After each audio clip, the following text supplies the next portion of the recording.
ETF index mutual funds నేర్చుకుని stock మార్కెట్లో రాణించాలనుకుంటున్నారా? వెంటనే ఈ నెంబర్కి కాల్ చేయండి.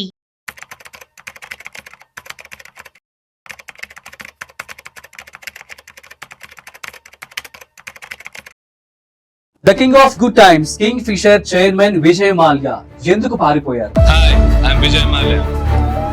విజయ్ మాల్యా ఆఫ్టర్ 10 సంవత్సరాల తర్వాత ఎందుకు ఒక పాడ్కాస్ట్ ఇవ్వాల్సిన పరిస్థితి వచ్చింది? నిజంగానే 9,000 కోట్ల రూపాయలు SBI అప్పు చేశాడని చెప్పి హైకోర్టులో కేసు ఎందుకు వేసింది? ఆ తర్వాత కేసు వేసిన 5 రోజుల ముందు తాను ఇండియాను వదిలేసి లండన్ వెళ్ళిపోయారు. మరి ఇన్నేళ్లు గడిచినా కూడా ఎందుకు ఇండియన్ గవర్నమెంట్ ఒక ప్రాపర్ టేక్ తీసుకొని తనని అరెస్ట్ చేయడమో ఎందుకు చేయలేదు? ఆల్మోస్ట్ నా దగ్గర 6,000 కోట్ల రూపాయల వరకు బ్యాంక్ అప్పు ఉన్నా నేను, కానీ నా దగ్గర 14,000 కోట్ల రూపాయలను డబ్బులు తీసుకున్నారని చెప్పి కూడా తను చెప్పడం జరిగింది. నేను ఒక చోర్ని కాదు, నేను ఒక ఫుగిటివ్, అంటే నేను ఒక ఫెయిల్యూర్ బిజినెస్ మ్యాన్ అని చెప్పి నేను క్లియర్ గా ఒప్పుకున్నాను. Kingfisher Airlines has been forced to suspend all of its flights. 3,000 మంది ఎంప్లాయీస్ 300 కోట్ల రూపాయల సాలరీస్ ఎంప్లాయీస్ ఎవరికైతే ఇవ్వలేదో ఈ యొక్క డబ్బులు కేవలం గవర్నమెంట్ ఆపేసింది, హోల్డ్ లో పెట్టింది, అందుకని ఇవ్వలేకపోయానని చెప్పడం జరిగింది. Vijay Mallya case 14,131.6 crore complete amount. నమస్తే, welcome to business buzz with Rajiv Pasupuleti on Suman TV. అది 2016 కర్ణాటక హైకోర్టులో స్టేట్ బ్యాంక్ ఆఫ్ ఇండియా వెళ్లి ఒక కేసు వేసిందనమాట. సో ఏంటి అంటే విజయ్ మాల్యా అనే వ్యక్తి మాకు 9,000 కోట్ల రూపాయలు మోసం చేశాడు అని చెప్పి. ఎగ్జాక్ట్లీ ఎప్పుడైతే కేసు వేసిందో SBI 6 రోజుల ముందు, ఎప్పుడైతే ఈ యొక్క కేసు పడుతుందో ముందు తెలుసో, మరి వాట్ ఎవర్ ఇట్ ఈస్, తను అందరికీ చెప్పడం కూడాను మాకు ఆల్రెడీ ఒక ప్రీ ఫిక్స్డ్ మీటింగ్ అయితే ఉంది UK లో, అందుకని నేను వెళ్ళానని చెప్పడం జరుగుతుంది. ఆఫ్టర్ మళ్ళీ తిరిగి రాలేదనుకోండి. తను ఏం చెప్తున్నారు అంటే ఎగ్జాక్ట్లీ ఎప్పుడైతే SBI హైకోర్టులో కేసు వేసిందో 6 రోజుల ముందు తాను ఇండియాని వదిలిపెట్టేసి వెళ్ళిపోయారు. And at the same time ఈ యొక్క వీడియోలో కూడా తను అదే మాట చెప్పారు. ఎప్పుడైతే అక్కడ లండన్ ఎయిర్పోర్ట్ దిగానో, అక్కడ దిగగానే అక్కడ Indian one of the big media news channel anchor, so she was shouting like anything that Vijay Mallya మోసం చేశాడని చెప్పి తను చెప్పడం జరిగింది. దానికి సంబంధించి చాలా ఎమోషనల్ కూడా మాట్లాడడం జరిగింది. వాట్ ఎవర్ ఇట్ ఈస్, అసలు ఫస్ట్ మనం ఆయన ఏం చెప్తున్నారంటే, నేనైతే అప్పు చేశాను, వాస్తవమే, కింగ్ ఫిషర్ ఫెయిల్ అయింది, నేను ఒక చోర్ని అయితే కాదు, నేను ఒక దొంగని కాదు, నా మీద దొంగని ముద్ర వేసిన ఇండియన్ గవర్నమెంట్ అని చెప్పడం జరుగుతుంది. తను ఒక ఫిగిటివ్, అంటే నేను వదిలిపెట్టేసి వెళ్ళిపోయాను ఇండియా అని చెప్పడం జరుగుతుంది అనమాట. అసలు ఇదంతా ఎందుకు జరిగింది, తన స్టోరీ దగ్గరికి వచ్చేద్దాం. సో తను యాక్చువల్లీ 1983 అరౌండ్ ఈ టైంలో వాళ్ళ ఫాదర్ చనిపోయిన తర్వాత వాళ్ళ ఫాదర్ చేస్తున్నటువంటి కంపెనీ, విఠల్ మాల్యా గారికి సంబంధించినటువంటి కంపెనీ, సో బ్రూవరీస్ అనమాట. అంటే ఏంటంటే వీళ్ళు ఆల్కహాల్ బిజినెస్ చేస్తూ ఉండేవారు. సో ఆల్కహాల్ బిజినెస్ అనేది ఒకనొక టైంలో అసలు చాలా విరుద్ధంగా ఉండేది ఇండియాలో. అసలు మనం చూస్తున్నట్లయితే గాంధీ గారు కూడాను అసలు ఇటువంటి ఆ మద్యపానం కానీ స్మోకింగ్ ఇవన్నీ కూడా చేయకూడదని అంటూ ఉండేవారు. అదే మన ప్రజలు కూడా మనం చూస్తూ ఉంటాం. అసలు ఈ యొక్క బిజినెస్ సంబంధించి ఎవరైనా చేస్తున్నారన్నా కూడాను అంత సపోర్ట్ చేయరు ఎవరు కూడా కదా. So whatever it is, 1983లో తను యొక్క బ్రూవరీస్ కంపెనీని తీసుకున్నాడు. సో ఆ బ్రూవరీస్ కంపెనీ వాళ్ళ ఫాదర్ చనిపోయిన తర్వాత తను ఓనర్ అయ్యారు. సో ఓనర్ అయిన తర్వాత అందులో చాలా కంపెనీస్ ని ఎక్వైర్ చేసుకున్నారు. లైక్ మెక్డోవెల్స్ మనకు తెలుసు కదా, ఆ తర్వాత బర్గర్ పెయింట్స్, వీటన్నిటిని కూడా ఎక్వైర్ చేసుకుని సో ఈ యొక్క యునైటెడ్ బ్రూవరీస్ కంపెనీ కింద ఆల్కహాల్ అనేది తయారు చేస్తూ ఉండేవారు. అండ్ ఈ బిజినెస్ కూడా వచ్చేసి తిన హయాంలో చాలా షార్ట్ స్పాన్ ఆఫ్ టైమ్ లోనే 64% ఆఫ్ గ్రోత్ చూసింది అనమాట. అంటే అసలు సూపర్ సక్సెస్ చేశారు ఈ బిజినెస్ ని. సో చేసిన తర్వాత మంచి సక్సెస్ అవుతూ ఉంది. ఆఫ్టర్ 83లో ఈ యొక్క యునైటెడ్ బ్రూవరీస్ కంపెనీని తీసుకొని ఇందులో కెమికల్ కావచ్చు, తర్వాత ఎలక్ట్రానిక్స్, చాలా కంపెనీస్ ని ఎక్వైర్ చేసుకుని వాటిని మంచి సక్సెస్ పదంలోకి తీసుకువెళ్ళడం జరిగింది. ఇక 1999లో అరౌండ్ 15 ఇయర్స్ అయ్యేసరికి కంపెనీకి గ్రోత్ వచ్చేసి 64% తీసుకురావడం జరిగింది. ఇక ఇదే కాన్ఫిడెన్స్ తో తను ఇంకా చాలా బిజినెస్ చేయాలని చెప్పి అనుకున్నాడు. అలాగే తను చాలా బిజినెస్ కూడా చేయడం జరిగింది. అండ్ అన్నిట్లో కూడా తన సక్సెస్ చూసాడు, ఒక వెలిగాడు అనమాట. సడన్ గా 2005లో ఎయిర్వేస్ స్టార్ట్ చేయాలని చెప్పి ఒక ఆలోచన వచ్చింది. సో దాన్ని తీసుకుని 2005లో ఒక పెద్ద పార్టీ చేశారు గోవాలో. అందులో మనం చూస్తే కత్రినా కైఫ్, అదేవిధంగా దీపికా పదుకునే వాళ్ళు కూడా అటెండ్ అయ్యారనమాట. సో ఆయన లాట్ ఆఫ్ సెలబ్రిటీస్ తో కూడా తన యొక్క పార్టీని చాలా అంగరంగ వైభవంగా చేసుకుంటూ, ఇది నా యొక్క లైఫ్ లో బిగ్గెస్ట్ అచీవ్మెంట్, నేను ఈ రోజు నుంచి కింగ్ ఫిషర్ అనే బ్రాండ్ ని లాంచ్ చేస్తున్నాను, ఇది ఒక గొప్ప ఎయిర్వేస్ అని చెప్పి తను చెప్పడం జరిగింది. అట్ ది సేమ్ టైం అందరూ కూడా చాలా హ్యాపీగా ఫీల్ అయ్యారు. ఎందుకు అంటే ఆ టైంలో ఫ్లైట్ ప్రైసెస్ అనేవి చాలా ఎక్కువగా ఉండేవి. కాకపోతే తాను చాలా తక్కువ ప్రైసెస్ కి మంచి సీట్స్ అనేవి, ఎకానమిక్ సీట్స్ అనేవి కూడా ఇవ్వడం జరిగింది. అండ్ ఇది లగ్జరీ అనమాట. సో ఈ విధంగా తను ఒక మంచి ప్లాన్ తోనే వచ్చాడు, హెల్ప్ చేద్దాం అని చెప్పి సొసైటీకి, అంతా ఫైన్. సో అయితే 2005 2005లో 4 ఏరోప్లేన్స్ ని కొన్నాడు. కొనిన తర్వాత వాటిలో చాలా లగ్జూరియస్ గా వాటిని డిజైన్ చేశాడు. At the same time even the cabin crew, మీరు తెలిసినట్లు, మీకు విషయం తెలుసో తెలీదో, నేను ఒక మాట విన్నాను అనమాట.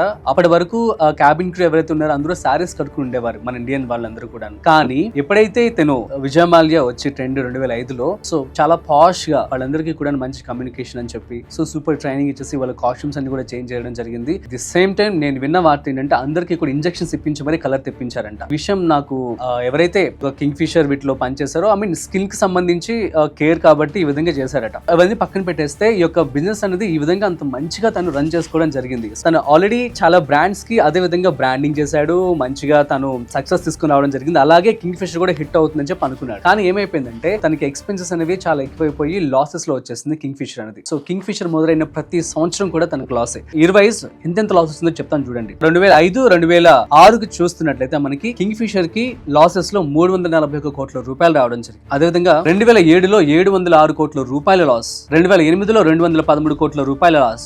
లాసెస్ లో కింగ్ ఫిషర్ రన్ అవుతూ ఉంటే తను ఏం చేస్తాడు తెలుసా, ఆ టైంలో క్రైసిస్ కూడా రావడం జరిగింది. 2008లో మనం చూస్తుంటే లాట్ ఆఫ్ కంపెనీస్ కూడా చాలా క్రైసిస్ లో ఉన్నాయి. ఆ టైంలో చాలా కంపెనీస్ గ్రోత్ అంతా కూడా పడిపోయింది, ఎకానమీ కూడా పడిపోయింది, అన్ని వరల్డ్ ఎకానమీ మొత్తం పడిపోయిందని చెప్పుకోవాలి ఆ టైంలో క్రైసిస్ లో. అలాంటి క్రైసిస్ లో ఏం చేశారు తెలుసా, తిని చేసిన పెద్ద తప్పు. అప్పటికి కింగ్ ఫిషర్ చాలా లాసెస్ లో ఉంది, కానీ ఏం చేశారు తను 2008లో ఎయిర్ డెక్కన్ అనే లాసెస్ లో ఉన్నటువంటి ఎయిర్వేస్ ని కొనేశారు. అది కూడా చాలా పెద్ద మొత్తంలో కొనేసి అమౌంట్ అంతా ఇచ్చేసిన తర్వాత అగైన్ వాటిని ఎక్వైర్ చేసేసి ఇంకా ఎక్కువ ప్లేన్స్ వచ్చాయి కాబట్టి తను ఏం చేద్దాం అనుకున్నాడంటే లాసెస్ లో ఉన్న కంపెనీని మళ్ళీ ఇంటర్నేషనల్ గా చేశారు. సో ఇంటర్నేషనల్ అంటే అప్పటి వరకు ముంబై అండ్ ఢిల్లీలో మాత్రమే ఫ్లైట్స్ అనేవి తిరిగేవి కింగ్ ఫిషర్. సో వాటిని ఇంటర్నేషనల్ చేసేసి యుఎస్, కెనడా, యూకే ఒక అన్ని కంట్రీలకు కూడాను ఇంటర్నేషనల్ సర్వీస్ అనేది స్టార్ట్ చేయడం జరిగింది. సో అప్పుడు స్టార్ట్ అయిందని చెప్పుకోవాలి ఫుల్ పతనం. ఇంకా అప్పుడు ఏం చేశారంటే లాసెస్ లో ఉంది కాబట్టి సో గవర్నమెంట్ దగ్గరికి వెళ్ళి, ఐ మీన్ ఎస్బీఐ బ్యాంక్ దగ్గరికి వెళ్ళి లోన్స్ తీసుకోవడం జరిగింది. ఆల్రెడీ కింగ్ ఫిషర్ అనే కంపెనీ అప్పటికే లాసెస్ లో ఉంది. సో మనం చూస్తున్నట్లయితే ప్రతి సంవత్సరం కూడా కొన్ని 100 కోట్ల లాసే ఉంది.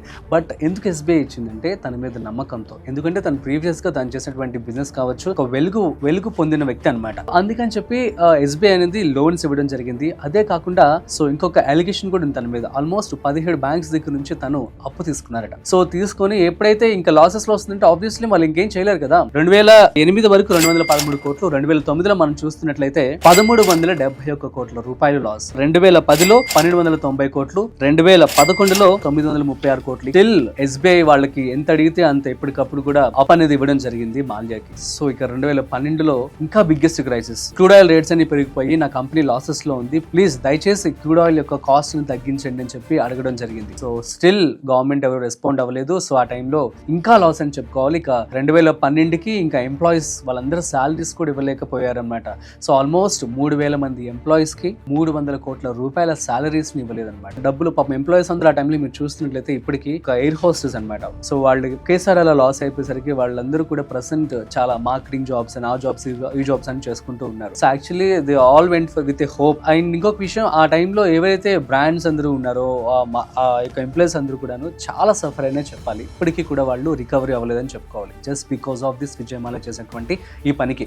సో ఇదంతా ఒకటి కోణం అని కాదు. సో జస్ట్ ఆ టైంలో కనుక తను ఏదో ఒక విధంగా ఆ 300 కోట్ల రూపాయలు, ఎందుకంటే ఎన్నో వేల కోట్ల రూపాయలే తనుకుంది, ఆ ఎంప్లాయీస్ అందరికీ సాలరీస్ కనుక ఇచ్చేస్తుంటే ఎంతో బాగుండేది. కానీ తను ఏం చెప్తున్నారు ఆ మాట అడిగినప్పుడు, అప్పుడు నన్ను కోర్ట్ ఇవ్వనివ్వలేదు సాలరీస్, ఆల్రెడీ నేను డబ్బులు అనేవి ఉన్నాయి ఇస్తానని చెప్తే అంట కోర్ట్ అనేది హోల్డ్ చేసేసింది, గవర్నమెంట్ హోల్డ్ చేసేసింది, నా చేతిలో లేదు అని చెప్పి చాలా దీనంగా చెప్పడం జరిగింది. సో దాన్ని బట్టి మనం చూస్తున్నట్లయితే అందరం కూడా చాలా కనెక్ట్ అయ్యామని చెప్పుకోవచ్చు. బట్ అదొక సొల్యూషన్ అంటారా? ఎంతో మంది సఫర్ అయ్యారు కదా ఆ టైంలో, చాలా మంది సూసైడ్ కూడా చేసుకొని చనిపోయారు. ఇక 2012లో ఇంత జరిగింది. అండ్ తాను లాసెస్ లో క్రూడ్ ఆయిల్ రేట్స్ పెరిగిపోయినాయి, ఇంకా లాస్ అయిపోయింది. ఇక ఎయిర్వేస్ అనేది షట్ డౌన్ అయిపోయినట్లే అనమాట. 2012-13 టైంలో షట్ డౌన్ అయిపోయింది, కింగ్ ఫిషర్ అనేది క్లోజ్ అయిపోయింది కంపెనీ కూడాను. సో 2012-13 ఇంకా లాట్ ఆఫ్ క్రైసిస్ వచ్చేసి 2014లో కింగ్ ఫిషర్ అనేది క్లోజ్ అయిపోయింది. సో ఇక ఏమీ లేదు. సో తను తీసుకున్న అప్పు మొత్తం 6,000 కోట్ల రూపాయలు. ఇక 2015 కల్లా ఆ యొక్క ఇంట్రెస్ట్ తో కలిపి మొత్తం 9,000 కోట్ల రూపాయలు అయిపోయింది. సో ఎప్పుడైతే ఎస్బీఐ వెళ్ళి హైకోర్టులో కేసు వేసిందో దానికి ముందు ఒక 5 రోజుల ముందు తను పారిపోయారని చెప్పి మనం చూస్తూ ఉన్నాం. వెళ్ళిపోయారు, లండన్ కి షిఫ్ట్ అయిపోయారు. కాకపోతే తను ఏదో మీటింగ్ ఉందని చెప్పడం జరుగుతుంది. అందరూ అనుకోవచ్చు మరి లండన్ లో వెళ్ళిపోతే ఒక వ్యక్తి మోసం చేశాడంటే తను వెళ్ళి అరెస్ట్ చేయొచ్చు కదా అని చెప్పి. కానీ అకార్డింగ్ టు ద రూల్స్ ప్రకారం ఇండియన్ పోలీస్ వేరే కంట్రీకి వెళ్ళి అక్కడ వాళ్ళని అరెస్ట్ చేసేంత ఛాన్స్ లేదనమాట. సో అందుకని చెప్పి వాళ్ళు డైరెక్ట్ గా అక్కడ గవర్నమెంట్ కు డీల్ చేస్తూ ఉన్నారు. అండ్ వాళ్ళు కూడా తన మీద అలిగేషన్ కూడా ఒప్పుకున్నట్లు, అట్ ది సేమ్ టైం తనని అప్పగించాలి అన్నట్లు కూడాను ఆ మధ్య మంత్రాలు కూడా జరగడం జరిగింది. So whatever it is తను ఏం చెప్తూ ఉన్నారంటే, ఇప్పుడు యాక్చువల్ నేను ఇండియాకి మరి అంత అప్పు చేశారు అండ్ ఇప్పుడు ఏం చెప్తున్నారు, నిర్మలా సీతారామన్ గారు మొన్న రీసెంట్ గా చెప్పారు తను 14,000 కోట్ల రూపాయల ఆస్తుల్ని జప్తు చేయడం జరిగింది అని చెప్పి. సో ఆ ఏ ఆస్తులు జప్తు చేశారో కూడా నాకు తెలియదు అని చెప్పి విజయ్ మల్య మొన్న పాడ్కాస్ట్ లో కూడా చెప్పడం జరిగింది. సో మరి ఇప్పుడైనా మీరు రావచ్చు కదా అంటే, నాకు ఇండియన్ గవర్నమెంట్ మీద అసలు ఇంట్రెస్ట్ లేదని చెప్పి అంటున్నారు. ఇది కూడా ఒక మాట మనం అందరూ కూడా గుర్తుపెట్టుకోవాలి. ఎందుకని ఇండియన్ గవర్నమెంట్ తన నమ్మకం లేదని చెప్పి చెప్తున్నారు. సో అదే టైంలో ఏదైతే 2008లో క్రైసిస్ వచ్చిందో, ఈ యొక్క ఎయిర్వేస్ తో పాటు మిగతా ఎయిర్వేస్ కూడా చాలా లాస్ అయ్యాయట. సో జెట్ ఎయిర్వేస్ కావచ్చు, ఇండియన్ ఎయిర్వేస్ కావచ్చు. జెట్ ఎయిర్వేస్ అంటే కింగ్ ఫిషర్ కి కాంపిటీషన్. ఇండియన్ ఎయిర్వేస్ ఉంది కదా, సో వాళ్ళకి లాసెస్ లో ఉంటే 35,000 కోట్ల రూపాయలు వాళ్ళకి ఫండ్ ఇచ్చి అండ్ వాళ్ళతో మంచి బిజినెస్ సక్సెస్ చేయించారట. అట్ ది సేమ్ టైం మరి నాకెందుకు ఇలా ఇవ్వలేదు, నేనేం పాపం చేశాను, నేను అందరికీ హెల్పే కదా చేశాను, నా బిజినెస్ లాస్ లో ఉంది, నేను ఫెయిల్ అయ్యాను ఓకే అని చెప్పి ఒప్పుకుంటున్నారు. కానీ కావాలని నన్ను టార్గెట్ చేశారు, ఇంకేదో వాళ్ళు నన్ను కావాలని టార్గెట్ చేశారు అన్నట్లుగా తను చెప్పడం జరుగుతుంది. అట్ ది సేమ్ టైం తను కొన్ని పోస్టులు కూడా పెట్టడం జరిగింది, ఇప్పుడు మనం ఎక్స్ గా చెప్పుకునే ట్విట్టర్ లో. సో ఏం చేశారంటే, యూజువల్లీ ఫారిన్ కంట్రీస్ లో 2008లో ఎప్పుడైతే క్రైసిస్ మనకి వచ్చిందో, వరల్డ్ క్రైసిస్, సో ఆ టైంలో ఏదైతే గవర్నమెంట్ ఉందో వాళ్ళందరికీ కూడాను పర్టికులర్ బిజినెస్ పర్సన్స్ లాసెస్ లో ఉంటే వాళ్ళకి డబ్బులు ఇస్తారట, ఇచ్చి వాళ్ళని ఆదుకుంటారు. అట్లా నన్ను కూడా ఆదుకోమని నేను చెప్పాను. నేనేం చెప్పాను అంటే, ఇప్పుడు ఏదైతే 9,000 కోట్ల రూపాయలు ఉందో అందులో 3,000 కోట్ల రూపాయలు ఇంట్రెస్ట్, ఆ 3,000 కోట్ల రూపాయలు నేను కట్టను, జస్ట్ 6,000 కోట్ల రూపాయలు, 6,203 కోట్ల రూపాయలు ఏదైతే ఉందో అమౌంట్ అది నేను ఇస్తాను, నాకు ఎక్సెప్షన్ ఇవ్వండి, ఎందుకంటే ఆ కంపెనీ లాసెస్ లో ఉందని చెప్పి దాన్ని రిక్వెస్ట్ చేశారంట. చేస్తే అప్పుడు ఉన్నటువంటి financial minister Pranab Mukherjee no problem you can continue అని కూడా చెప్పడం జరిగింది అని చెప్పారు. ఆ మాట కూడా ఆ తర్వాత కానీ గవర్నమెంట్ అయితే పట్టించుకోలేదు అని చెప్పి, దానికి ఎటువంటి రిప్లై కూడా ఇవ్వలేదు అని చెప్పి చెప్పడం జరుగుతుంది. అట్లా 2008లో క్రైసిస్ వచ్చిన వేరే కంట్రీస్ లో ఉన్నటువంటి లాసెస్ లో ఉన్న కంపెనీస్ అందరికీ కూడాను గవర్నమెంట్ హెల్ప్ చేసింది. ఇప్పుడు ఆ కంపెనీస్ అన్ని కూడా చాలా ప్రాఫిట్స్ లో ఉన్నాయంట. అంటే ఇప్పుడు నన్ను టార్గెటెడ్ గా కావాలని వీళ్ళు ఇలా చేశారని చెప్పి విజయ్ మాల్యా అంటున్నారు. ఆ టైంలో కానీ గవర్నమెంట్ నాకు హెల్ప్ చేస్తుంటే, ఏ మాట కూడా ఎందుకన్నారు తెలుసా, సో నేను ఇప్పటి వరకు 30 ఏళ్ల నుంచి ట్యాక్స్ నేను గవర్నమెంట్ కి ఇచ్చాను, అంతా కూడా జెన్యూన్ గా ఎంతో ట్యాక్స్ ఇచ్చాను, కాబట్టి ఇటువంటి సమయంలో నన్ను ఆదుకోలేదు అని చెప్పి తను ఒక బాధతో మాట్లాడడం జరిగింది. ఇప్పటికీ కూడాను యునైటెడ్ బ్రూవరీస్ కంపెనీస్ కి ఇతనే హెడ్ అనమాట. ఇందులో 15% వచ్చేసి తనకి వాటా ఉంది, ఇంకో 15% అనేది గవర్నమెంట్ కూడా తీసుకోవడం జరిగింది. అండ్ డెసిషన్స్ అన్ని కూడాను ఓనర్ గా తిని కూడా తీసుకుంటూ ఉంటారనమాట. ఇది గైస్, ఇది విజయ్ మాల్యా యొక్క చరిత్ర అనమాట. తను మంచి బిజినెస్ పర్సన్ గా ఎదిగి the king of good times అని చెప్పి పేరు తెచ్చుకొని కింగ్ ఫిషర్ అనే బ్రాండ్ ని స్థాపించి ఇట్లా ఫెయిల్ అవడం జరిగింది. అండ్ తను తీసుకున్నటువంటి హేస్టీ డెసిషన్, అసలే లాసెస్ లో ఉన్న కింగ్ ఫిషర్ లో ఎయిర్డెక్ట్ అనే కంపెనీ కొనుగోలు చేసి దాన్ని ఎక్వైర్ చేయడమే ఒక పెద్ద మిస్టేక్ అని చెప్పుకోవాలి. So as a business person గా 30 ఏళ్ళు ఎంతో మంచి సక్సెస్ ని చూసిన వ్యక్తి ఇలా ఫాలో అవడానికి గల కారణం సో చాలానే ఉన్నాయంటూ కూడా తను చెప్పడం జరుగుతుంది. గవర్నమెంట్ నాకు హెల్ప్ చేయలేదు నా లాసెస్ టైంలో, అఫ్ కోర్స్ నేను చేశాను బ్యాంక్ అని కూడా చెప్పడం జరుగుతుంది. ఇంకొక విషయం కూడా తాను చెప్పారు, ఏంటి అంటే నేను సో ఎప్పుడైతే 2005లో తాను ఇండియా నుంచి పారిపోయారని చెప్పి అంటున్నాం కదా, సో వెళ్ళిపోయినప్పుడంట అరుణ్ జైట్లీకి చెప్పారట ఈ మాట. ఇప్పుడు అరుణ్ జైట్లీ గారు లేరు, కానీ ఈ మాట నేను చెప్పాను అరుణ్ జైట్లీ గారికి, నేను వెళ్తున్నానని చెప్పి కూడా తాను చెప్పడం జరుగుతుంది. మరి ఇందులో ఎంతవరకు వాస్తవం ఉందో ఆ దేవుడికే తెలియాలి. సో నెక్స్ట్ వచ్చేసి Anil Ambani, so Mukesh Ambani brother, almost 49,000 కోట్ల రూపాయల బ్యాంక్రప్సీ ఉందట. సో తాను ఇంకా 400 కోట్ల రూపాయలు అరౌండ్ ఎంతో కట్టడం జరిగింది, ఇంకా ఇన్ని వేల కోట్ల రూపాయలు ఉంది, మరి అలాంటి వ్యక్తికి లేనిది నాకెందుకు అని చెప్పి తను బాధపడడం జరుగుతుంది. So whatever it is, truth will always prevail. So నిజం అనేది బయటకు వస్తుంది. ఇంకా గవర్నమెంట్ ఏమో ఇంత మోసం చేస్తాడు వెళ్ళిపోయాడని చెప్పింది కూడా అదే చెప్పారు. సో ఒకవేళ కనుక లీగల్ గా వాళ్ళు ఫాలో అవ్వాలనుకుంటే, ఏదైనా పాజిటివ్ గా కనుక ఇండియన్ గవర్నమెంట్ రెస్పాండ్ అయితే అప్పుడు మాత్రం తను లీగల్ గా రావడానికి సిద్ధంగా ఉందని కూడా తను చెప్పడం జరుగుతుంది. సో అండ్ ఇంకొకటి, తను ఇండియన్ గవర్నమెంట్ సంబంధించి ఇండియన్ గవర్నమెంట్ జుడిషియరీ అసలు నాకు ఇష్టం లేదు, దాన్ని నేను నమ్మను అని చెప్పి కూడా తాను చెప్పడం జరిగింది. సో ఇదంతా కూడా ఆలోచించాల్సిన విషయమే. సో వరల్డ్ లో ఎవరైతే రిచెస్ట్ పీపుల్ ఉంటారో వాళ్ళందరినీ కూడాను ఈ యొక్క ఫోర్బ్స్ లిస్ట్ లో చేస్తారనమాట బిలియనియర్స్ గా. సో అందులో భాగంగా ఈ యొక్క కింగ్ ఫిషర్ విజయ్ మాల్యా కూడా 2010 టైంలో వన్ ఆఫ్ ది బిలియనియర్ గా ఉన్నారు, 2014కి మిలియనియర్ గా పడిపోయారు. సో కాబట్టి మనం చూస్తున్నట్టయితే రీసెంట్ వన్ మోర్ ఎగ్జాంపుల్ మనం చెప్పుకోవచ్చు, బైజూస్. సో ఎంత బాగా వెలిగింది అది. Shahrukh Khan one of the brand ambassador, Mahesh Babu one of the brand ambassador. So Indian cricket team కి one of the sponsors. Even Vijay Mallya కూడా 2008లో కోహ్లీని తాను తీసుకొచ్చానని చెప్పడం జరిగింది. అట్ ది సేమ్ టైం ఆర్సీబీ కూడా తాను తీసుకోవడం జరిగిందని చెప్పి కూడా తాను క్లియర్ గా చెప్పారు, అది అందరికి తెలిసిన విషయమే. So whatever it is, అసలు బిజినెస్ ఎందుకు ఫెయిల్ అవుతాయి అంటే ప్రాపర్ స్ట్రాటజీస్, ప్రాపర్ స్ట్రక్చర్ ఇవన్నీ లేక, ఫైనాన్షియల్స్ ఎప్పటికప్పుడు మేనేజ్మెంట్ చేసుకోక. అండ్ ముఖ్యంగా విజయ్ మాల్యా విషయంలో ఏమంటున్నారంటే ఫ్యాన్ బాయింగ్, ఆర్భాటం. సో తనంటే ఎప్పుడు కూడా వెల్దీ మ్యాన్ గా షోకేస్ చేస్తూ ఉంటారట.